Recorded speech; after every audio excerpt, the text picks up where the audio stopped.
I'm not looking forward to it because there's so much still to be done. I don't know if one's afraid of it. I'm not looking forward to it. I enjoy life.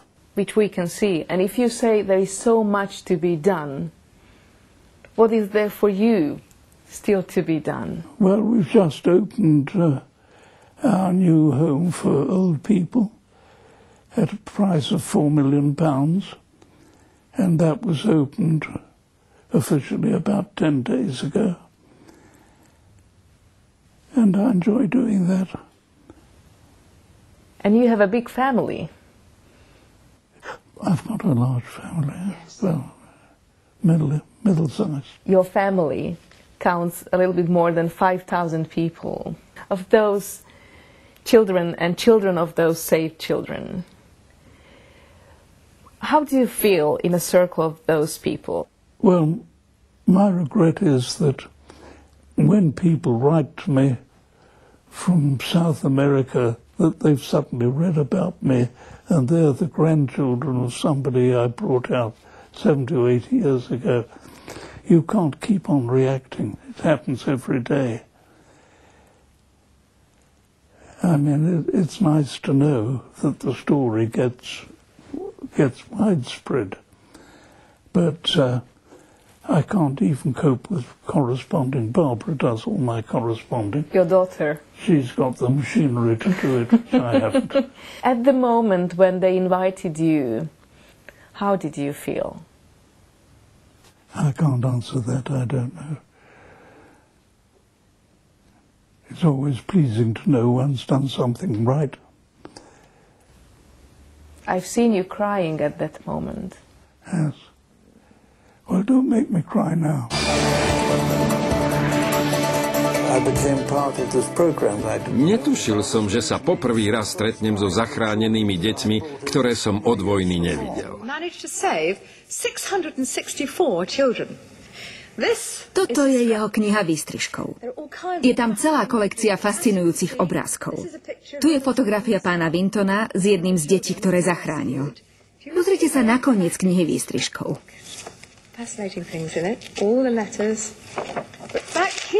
A tu je zoznam zachránených detí. Toto je Viera Diamantová, dnes Vera Gissingová. Aj jej meno sme našli na zozname. Vera Gissingová je dnes večer s nami. Dobrý večer, Vera. Musím vám prezradiť, že sedíte priamo vedľa pána Nicholasa Wintona.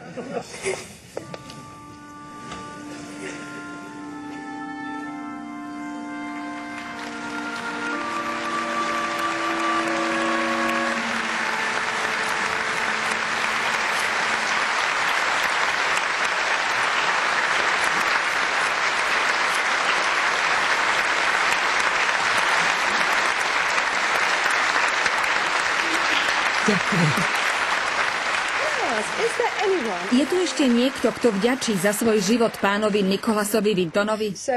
Ak áno, prosím, vstaňte.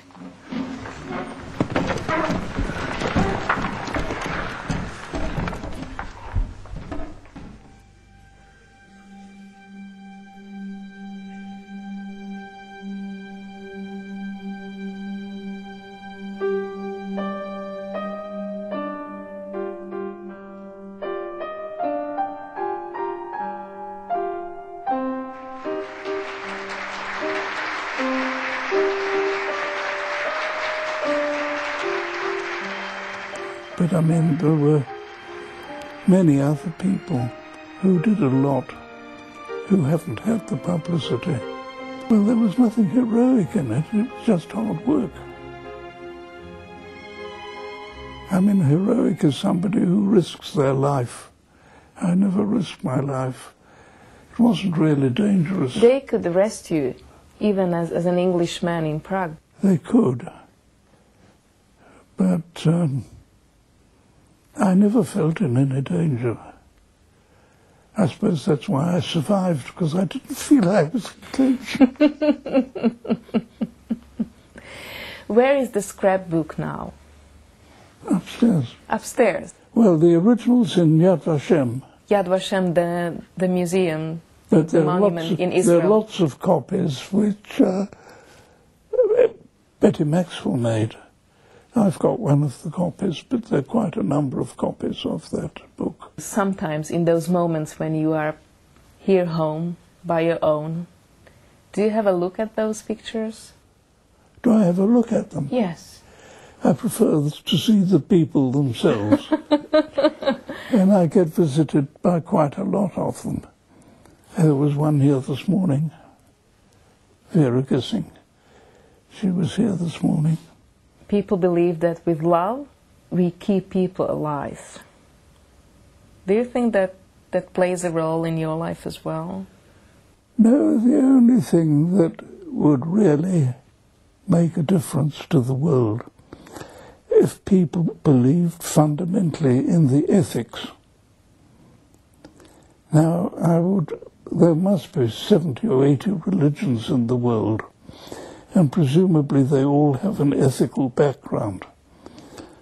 So, if they lived an ethical life and were willing occasionally to compromise, which has got a bad name for itself, but no marriage could exist without it. Ethics and compromise, they are the things that could help the world. But at the present moment, it's not going that way.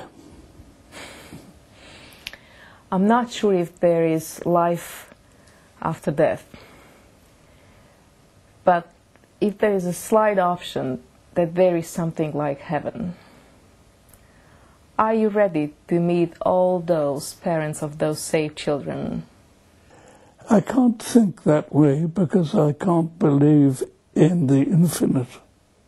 Unless you can believe in the infinite, you can't believe that way. And if you believe in the infinite, what's at the end of the infinite? I'd like to believe that there was something else, but I don't.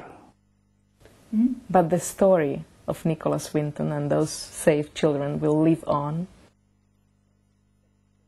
Yes, but it depends which part of it lives on, doesn't it? So you are a little bit skeptical? Do I understand? I'm not a little bit skeptical. I'm very skeptical. You're very skeptical. Yes.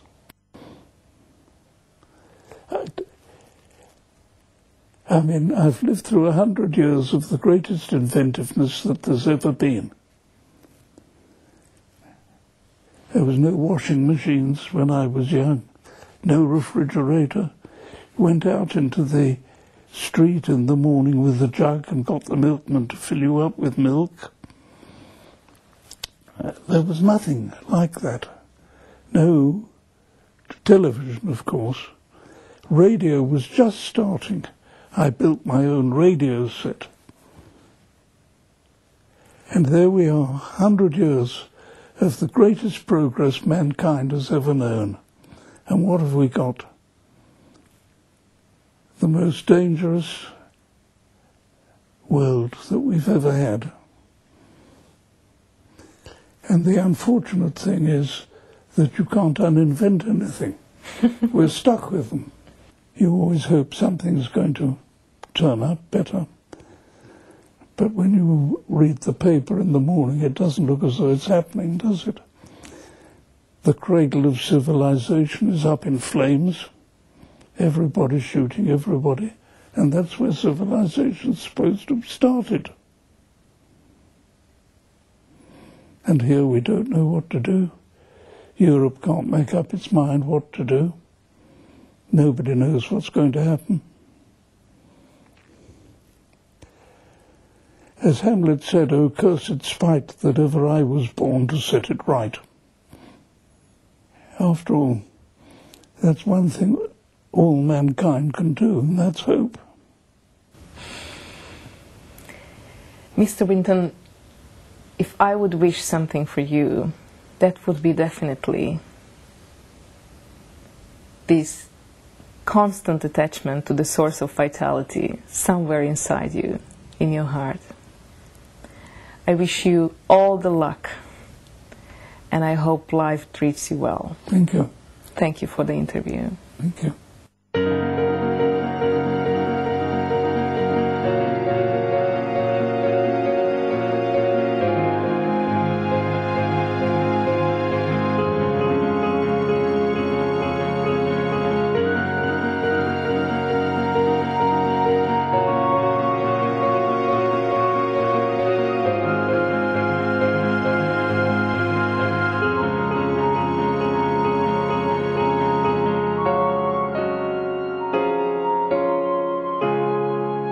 would like to kiss you, may I?